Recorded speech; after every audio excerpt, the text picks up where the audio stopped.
सुप्रभात, नमस्कार। मैं हूं आपके साथ प्रीति। आइए देश और दुनिया की तमाम अहम खबरों पर नजर डालेंगे। शुरुआत करेंगे हेडलाइंस के साथ। शीतकालीन सत्र के लिए लोकसभा अध्यक्ष और संसदीय कार्य मंत्री ने गुरुवार को बुलाई सर्वदलीय बैठकें। दोनों सदनों के सुचारू संचालन पर होगी चर्चा। विपक्षी दल रणनीति तय करने के लिए करेंगे अलग से बैठक।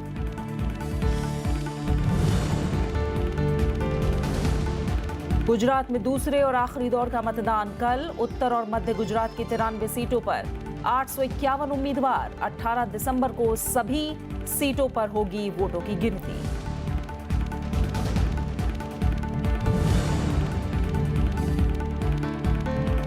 आसियान देशों के साथ सड़क, समुद्री और हवाई संपर्क बढ़ाने पर जोर। भारत ने दिया $100 करोड़ के कर्ज का प्रस्ताव। म्यांमार थाईलैंड राजमार्ग को वियतनाम तक पहुंचाने की योजना।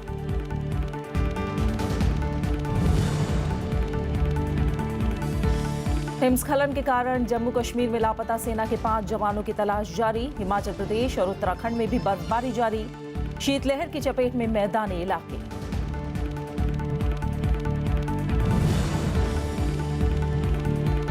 और भारत और श्रीलंका के बीच मोहाली में दूसरा वनडे आज। 3 मैचों की सीरीज में बराबरी की कोशिश में team India. Dubai world super series finals में पीवी सिंधु और किदांबी श्रीकांत के मुकाबलों पर नजर।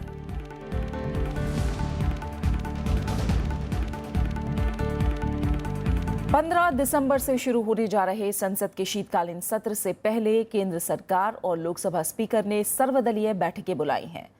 लोकसभा अध्यक्ष सुमित्रा महाजन ने गुरुवार को सभी दलों की बैठक बुलाई है। बैठक में संसद की कार्यवाही को सुचारू रूप से चलाने पर सभी दलों से चर्चा होगी।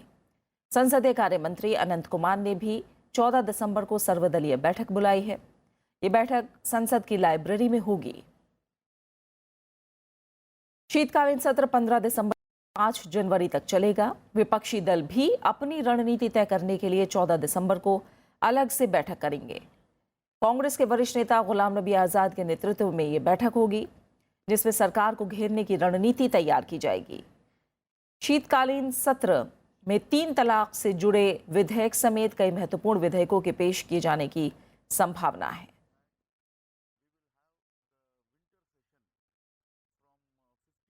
और अब गुजरात चुनाव से जुड़ी कुछ अहम खबरें।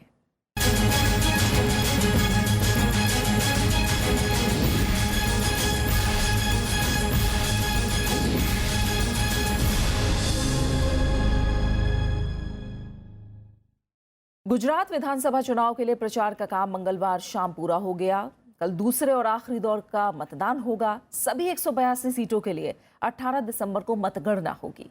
इस बार प्रचार के दौरान विकास के साथ साथ व्यक्तिगत हमले भी देखने को मिले। गुजरात में दूसरे दौर का प्रचार थमने के बाद उम्मीदवार घर घर संपर्क में जुटे हैं। गुरुवार को बाकी बची 93 विधानसभा सीटों के लिए वोट डाले जाएंगे। मतदान सुबह 8 से शाम 5 बजे तक होगा। इस चरण में 851 उम्मीदवारों की किस्मत का फैसला होगा। इनमें से 69 महिलाएं हैं। मतदाताओं की संख्या 2 करोड़ से ज्यादा है। गुजरात में करीब महीने भर धुआंधार चुनाव प्रचार चला। बीजेपी की ओर से खुद प्रधानमंत्री नरेंद्र मोदी ने कमान संभाली। प्रधानमंत्री ने गुजरात में विकास को मुख्य मुद्दा बनाया। उन्होंने कांग्रेस पर राज्य की अनदेखी और जातिवाद की राजनीति का आरोप लगाया। बीजेपी ने आरोप लगाया कि कांग्रेस का प्रचार अभियान झूठ पर टिका है। वहीं कांग्रेस की तरफ से पार्टी के नवनिर्वाचित अध्यक्ष राहुल गांधी ने अपनी अलग शैली में प्रचार अभियान चलाया। कांग्रेस ने पटेलों को आरक्षण का वादा किया। राहुल गांधी ने आरोप लगाया कि प्रधानमंत्री नरेंद्र मोदी गुजरात मॉडल पर बात करने की बजाय दूसरे मुद्दों पर लोगों का ध्यान भटका रहे हैं। इस बार के प्रचार में निजी हमले भी खूब हुए। नेताओं ने एक दूसरे पर सीधे हमलों से परहेज नहीं किया। जाति समेत धार्मिक मुद्दे भी उठाए गए। इस वजह से कई बार प्रचार अभियान से जनता के मुद्दे गायब दिखे। Bureau report, Rajya Sabha TV. Gujarat में कल प्रचार के आखिरी दिन प्रधानमंत्री नरेंद्र मोदी ने सी प्लेन में सवारी की। प्रधानमंत्री अहमदाबाद में साबरमती नदी से सी प्लेन में सवार हुए। इसके लिए खास व्यवस्था की गई। नदी में एक विशेष जेटी बनाई गई थी। विमान ने सरदार ब्रिज के पास से उड़ान भरी। इस मौके पर बीजेपी कार्यकर्ता और दूसरे लोग भी मौजूद थे। इसे देखने के लिए भारी भीड़ उमड़ी। यहां से प्रधानमंत्री मेहसाणा जिले के धरोई बांध पर उतरे।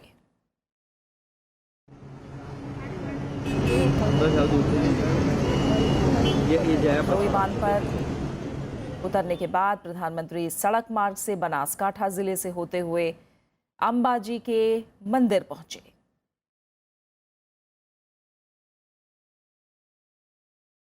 प्रधानमंत्री नरेंद्र मोदी ने यहां पूजा अर्चना की।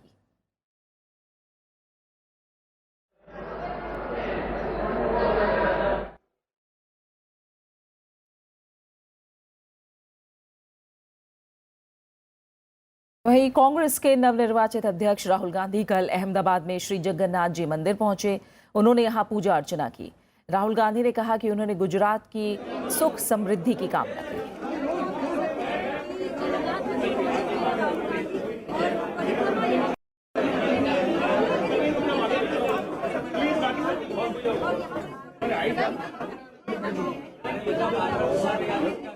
विभाजन से पहले भारत से सिंध और फिर पाकिस्तान जाने के सबसे पुराने जमीनी व्यापार मार्गों में से एक सुई गांव से होकर गुजरता था। ये गांव गुजरात के बनासकांठा जिले में है और सीमा से 40 किलोमीटर से भी कम दूरी पर मौजूद है। रण का आगे बढ़ना यहाँ के लोगों के लिए बड़ा मुद्दा है। राज्यसभा टीवी संवाददाता कृति मिश्रा ने यहाँ लोगों से चुनावी मुद्दों पर बातचीत की। आइए देखते हैं कि क्या है उनके मुद्दे।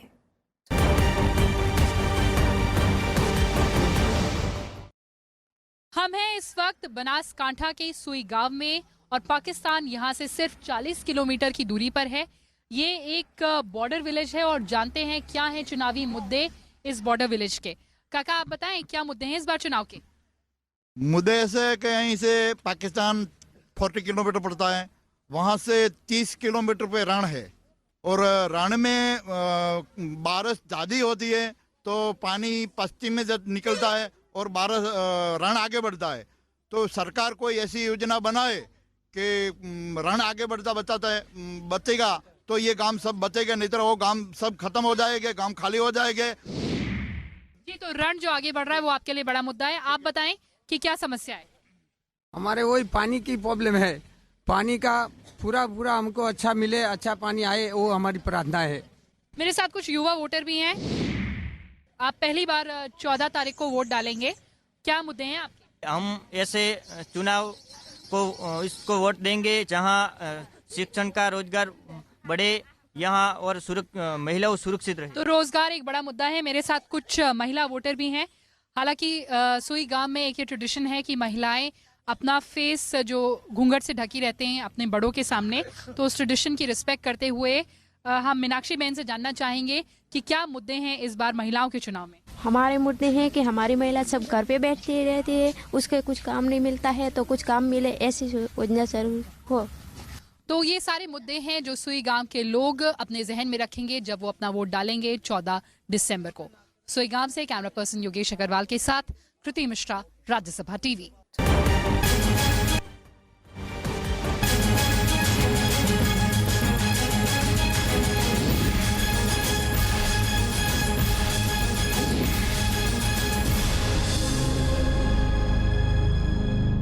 कुछ और अहम खबरों की। चीन के one belt one road project के मद्देनजर भारत आर्थिक और सामरिक हितों की रक्षा के कई अहम कदम उठा रहा है। इसके तहत भारत वियतनाम तक सड़क संपर्क का विस्तार करना चाहता है, जिसके लिए आसियान देशों के साथ बातचीत की प्रक्रिया जारी है। भारत ने कई परियोजनाओं को पूरा करने के लिए अलग से कोष भी बनाया है। साथ ही आसियान देशों को ऋण की पेशकश भी की गई है।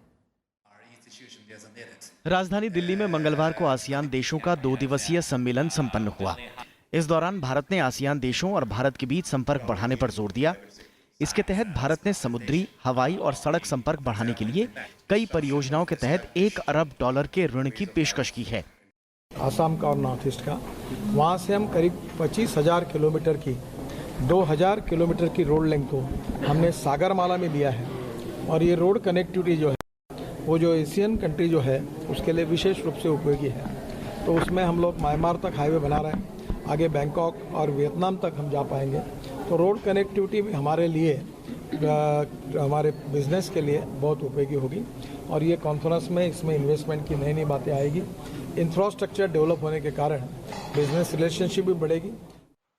दरअसल भारत म्यांमार थाईलैंड राजमार्ग को वियतनाम तक बढ़ाने के लिए भारत सरकार आसियान देशों से बातचीत कर रही है। फिलहाल ये राजमार्ग भारत के मोरे से थाईलैंड के माइसोर तक तैयार हो रहा है। जिसे लाओस, कंबोडिया से होते हुए वियतनाम तक बढ़ाए जाने का प्रस्ताव है। इसके तहत 1360 किलोमीटर अंतर्राष्ट्रीय राजमार्ग का विस्तार किया जाएगा। भारत ने आसियान देशों के साथ संचार संपर्क बढ़ाने पर भी जोर दिया है। Our government believes in multilateral cooperation to address global balanced regional development. I am sure that the discussions held during this connectivity summit would help to enhance the interactions and cooperation among nations building to combine prosperity and development. Our focus must be on building seamless connectivity throughout the region, including safe and secure ICT infrastructure.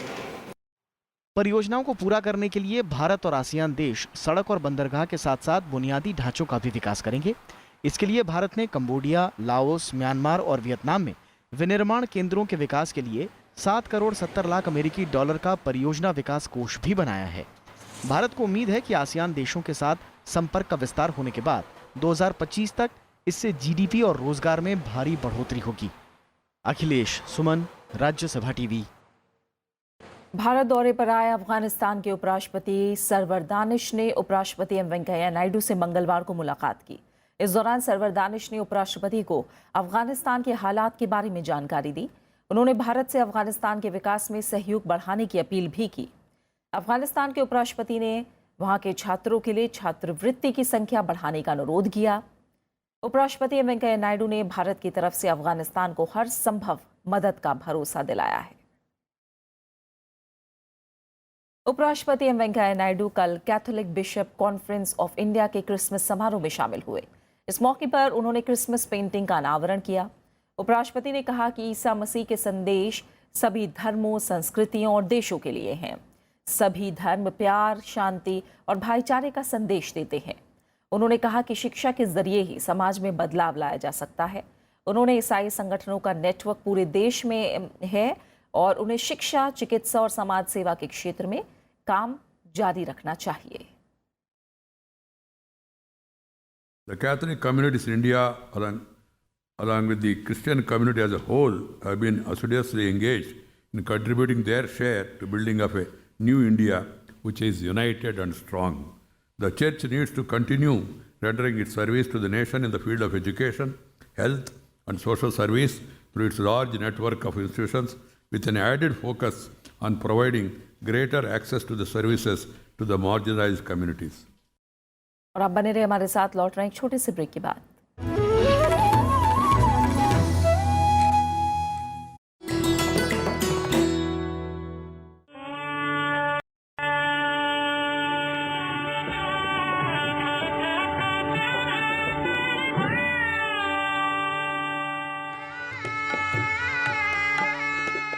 उस्ताद बिस्मिल्लाह खान, महान शहनाई वादक, जिनके नाम है कई उपलब्धियां।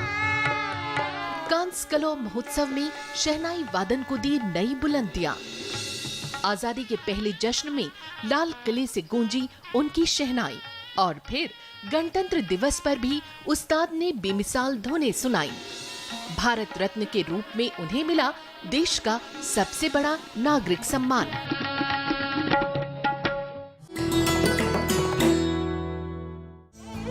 नमस्कार, विरासत के इंद्रधनुषी संसार में आपका स्वागत है। I am Bhupen Hazarika.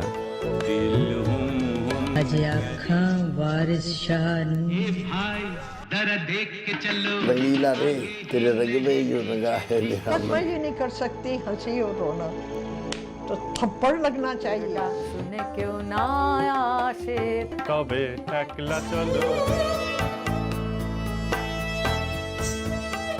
पहली बार जब हमसे मिली तो एसपी सिंह के नाम पर ही मिले हमसे। इतना ऊंचा आदमी हमारे गांव में फिर शायद न पैदा।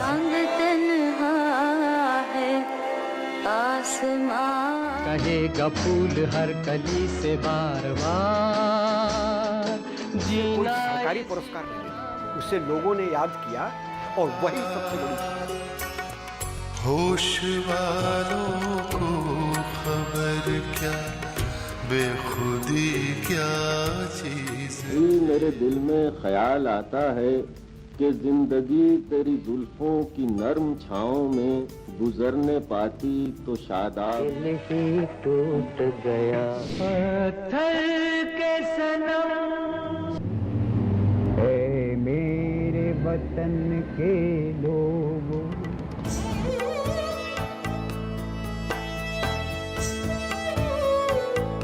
देखिए विरासत सिर्फ राज्यसभा टेलीविजन पर।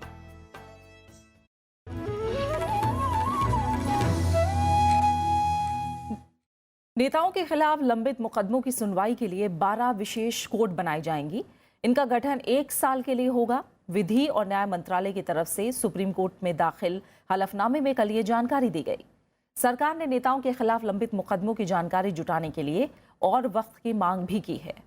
मंत्रालय ने बताया कि विशेष अदालतों के लिए 7.8 करोड़ रुपए आवंटित किए गए हैं।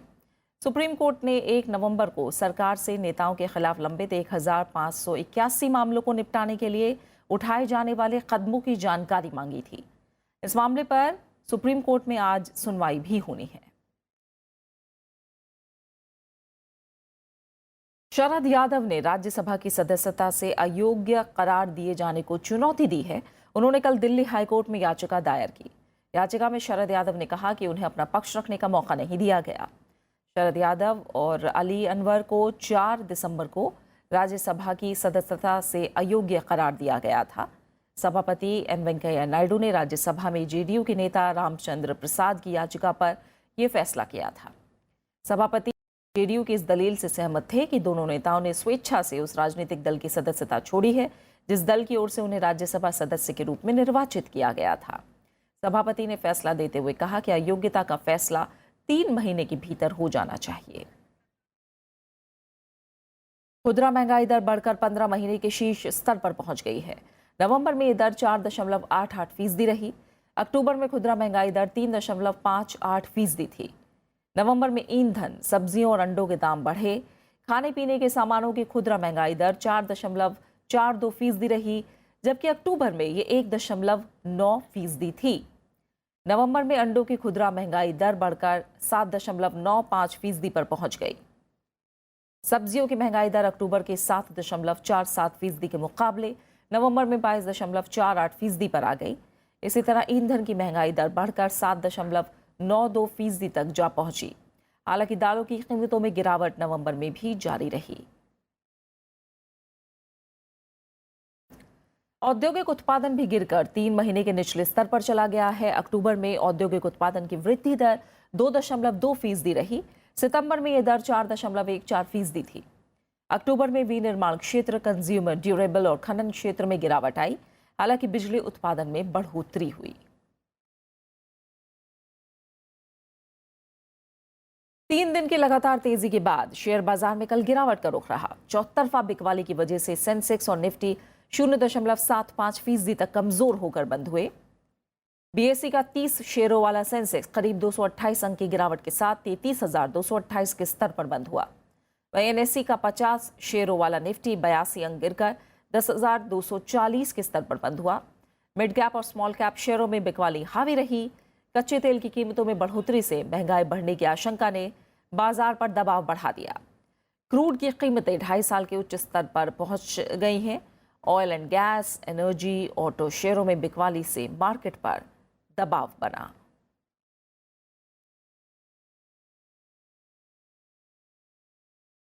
खाद्य सुरक्षा के मुद्दे पर विश्व व्यापार संगठन की 11वीं मंत्री स्तरीय बैठक में जारी खींचतान पर भारत ने गहरी निराशा जताई है। आधिकारिक सूत्रों के मुताबिक ब्यूनस आयर्स में चल रही WTO की मंत्री स्तरीय वार्ता टूटने की कगार पर आ गई है, क्योंकि अमेरिका ने खाद्यान्न के सार्वजनिक भंडारण के मुद्दे के स्थायी समाधान के प्रयासों में शामिल होने से इनकार कर दिया है। पीटीआई ने सूत्रों के हवाले से बताया है कि सम्मेलन के तीसरे दिन अमेरिका के सहायक व्यापार प्रतिनिधि शेरॉन बोमर लॉरेंसन ने कहा कि खाद्यान्न के सार्वजनिक भंडारण का स्थायी समाधान का मुद्दा अमेरिका को स्वीकार्य नहीं है। भारत ने इस मुद्दे पर अपने रुख को कड़ा करते हुए कहा है कि अगर WTO की मौजूदा मंत्री स्तरीय बैठक इसमें नाकाम रही तो इससे इस बहुपक्षीय संस्थान की साख प्रभावित होगी। मशहूर कृषि वैज्ञानिक MS स्वामीनाथन ने विश्व व्यापार संगठन की वार्ता में खाद्य सुरक्षा के मुद्दे पर भारत के कड़े रुख की सराहना की है। उन्होंने ट्वीट किया कि भुखमरी को खत्म करना और खाद्य सुरक्षा सुनिश्चित करना कृषि संबंधी बातचीत का आधार होना चाहिए। WTO की 4 दिवसीय बैठक रविवार को शुरू हुई थी। At the moment, consensus has proven elusive. Whether in the one day or so we have remaining to find the answers, we can do that. Let's wait and see. संयुक्त राष्ट्र ने भारतीय अर्थव्यवस्था में तेजी से विकास की संभावनाएं जताई हैं। संयुक्त राष्ट्र की रिपोर्ट के मुताबिक भारत में 2018 में विकास दर 6.7% से बढ़कर 7.2% रहने का अनुमान व्यक्त किया गया है। वहीं 2019 में विकास दर बढ़कर 7.4% हो जाएगी। संयुक्त राष्ट्र का मानना है कि निजी खपत, सार्वजनिक निवेश बढ़ने और नियोजित तरीके से चलाए जा रहे आर्थिक सुधारों की वजह से ये संभव हो सकेगा। 2018 में विश्व की आर्थिक स्थिति और संभावनाओं पर संयुक्त राष्ट्र आर्थिक और सामाजिक कार्य विभाग की रिपोर्ट जारी की गई। इसमें मौजूदा साल की शुरुआत में कारोबारी मंदी और नोटबंदी के प्रभावों के बावजूद भारत की आर्थिक स्थिति सकारात्मक रहने की संभावना है। रिपोर्ट में कहा गया है कि मध्यकालिक स्तर पर कई चुनौतियों के बावजूद लघुकालिक स्तर पर समूचे दक्षिण एशिया में आर्थिक संभावनाएं अनुकूल और बेहतर बनी हुई हैं। भारी मांग बढ़ने से भी अर्थव्यवस्था को रफ्तार मिल रही है। हालांकि भारत में निजी निवेश की धीमी रफ्तार पर चिंता जताई गई है। नेपाल में CPN, UML और CPN माओवादी के वाम गठबंधन की सरकार बनना तय है। वाम गठबंधन ने संसद के निचले सदन प्रतिनिधि सभा में 2/3 बहुमत हासिल कर लिया है। संसद के निचले सदन प्रतिनिधि सभा के लिए 165 सीटों में से 113 पर वाम गठबंधन को जीत मिल चुकी है और 4 सीटों पर वो आगे है। सत्तारूढ़ नेपाली कांग्रेस को प्रतिनिधि सभा में सिर्फ 21 सीटें मिली हैं। देश की सबसे पुरानी नेपाली कांग्रेस पार्टी के लिए ये बड़ा नुकसान है। वाम गठबंधन को प्रांत 2 को छोड़कर बाकी सभी 6 प्रांतों में प्रत्यक्ष निर्वाचन की 3/4 सीटें मिली हैं। वाम गठबंधन ने राज्य विधानसभाओं की 330 सीटों में से 235 सीटों पर जीत हासिल कर ली है। वहीं नेपाली कांग्रेस विधानसभाओं की सिर्फ 40 सीटों पर ही जीत दर्ज कर सकी। प्रदेश 2 में संघीय समाजवादी फोरम नेपाल और राष्ट्रीय जनता पार्टी नेपाल गठबंधन को पूर्ण बहुमत हासिल हुआ है। वाम गठबंधन में प्रधानमंत्री KP ओली के नेतृत्व वाली CPN UML और पूर्व प्रधानमंत्री पुष्पकमल दहल प्रचंड के नेतृत्व वाली CPN माओवाद शामिल है। ओली की पार्टी को ज्यादा सीटें हासिल हुई हैं। KP ओली के नेपाल का अगला प्रधानमंत्री बनने की सबसे ज्यादा संभावना है। जम्मू कश्मीर के गुरेज, नौगाम और हंदवाड़ा सेक्टर में भारी बर्फबारी और हिमस्खलन में लापता सेना के 5 जवानों का पता नहीं चल पाया है। सेना उनकी तलाश में जुटी हुई है। बांदीपुरा जिले के गुरेज सेक्टर में सोमवार देर रात बख्तूर सैन्य चौकी हिमस्खलन की चपेट में आ गई। इसमें 3 जवान लापता हो गए, जबकि कुपवाड़ा जिले के नौगाम, हंदवाड़ा में 2 और सैनिक बर्फबारी में लापता हो गए। इस बीच लगातार बर्फबारी के चलते तलाश और बचाव अभियान में दिक्कतें आ रही हैं। वहीं पहाड़ी राज्यों जम्मू कश्मीर, हिमाचल प्रदेश और उत्तराखंड के कई इलाकों में बर्फबारी जारी है। जम्मू श्रीनगर राष्ट्रीय राजमार्ग और मुगल रोड को बर्फबारी और बारिश के चलते कल दूसरे दिन भी बंद रखना पड़ा। साथ ही श्रीनगर हवाई अड्डे पर उड़ान सेवाएं भी स्थगित कर दी गई हैं। पहाड़ी इलाकों में अगले 24 घंटे बारिश और बर्फबारी जारी रहने का अनुमान जताया गया है। पर भारी बर्फबारी का असर उत्तर भारत के मैदानी इलाकों में देखने को मिल रहा है। कई इलाके शीतलहर की चपेट में हैं। मौसम के इस मिजाज के लिए पश्चिम की ओर से आ रही हवाओं को जिम्मेदार माना जा रहा है।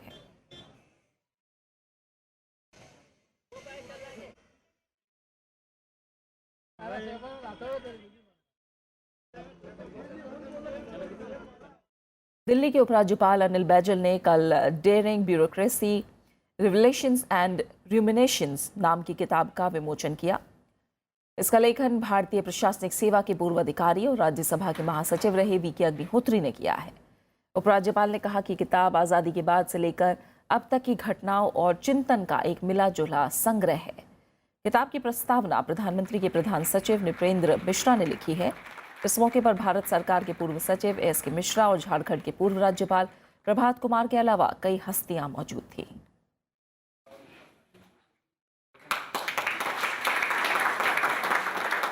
whether it is an autobiography? The short answer is no and yes. No, because you wouldn't find any description of the circumstances of my birth. But yes, because the very first chapter will tell you the problems I have had with my surname since birth.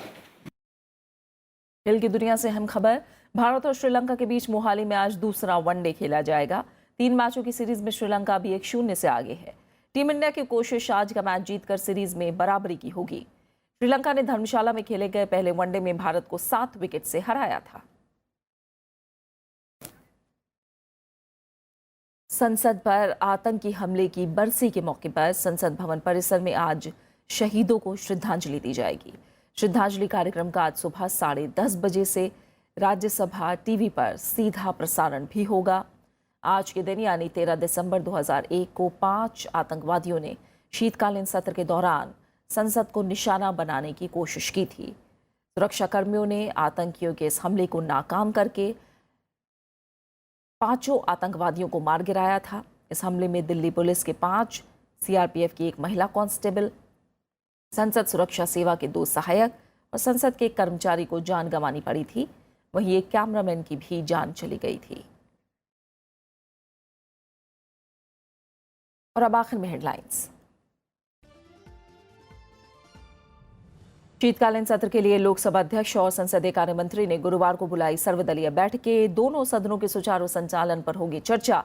विपक्षी दल रणनीति तय करने के लिए करेंगे अलग से बैठक।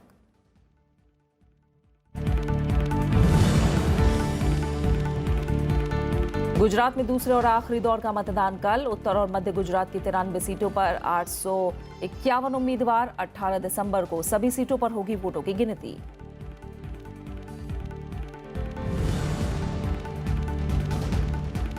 आसियान देशों के साथ सड़क, समुद्री और हवाई संपर्क बढ़ाने पर जोर। भारत ने दिया $100 करोड़ के कर्ज का प्रस्ताव। म्यांमार थाईलैंड राजमार्ग को वियतनाम तक पहुंचाने की योजना।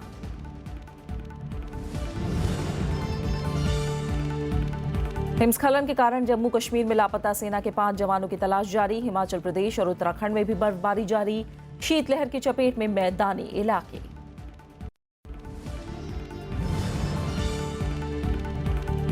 और भारत और श्रीलंका के बीच मोहाली में दूसरा वनडे आज। 3 मैचों की सीरीज में बराबरी की कोशिश में team India. Dubai world super series finals में पीवी सिंधु और किदाम्बी श्रीकांत के मुकाबलों पर नजर। और इसी के साथ फिलहाल इस बुलेटिन में इतना ही। आगे आप देख सकते हैं देश देशांतर। नमस्कार।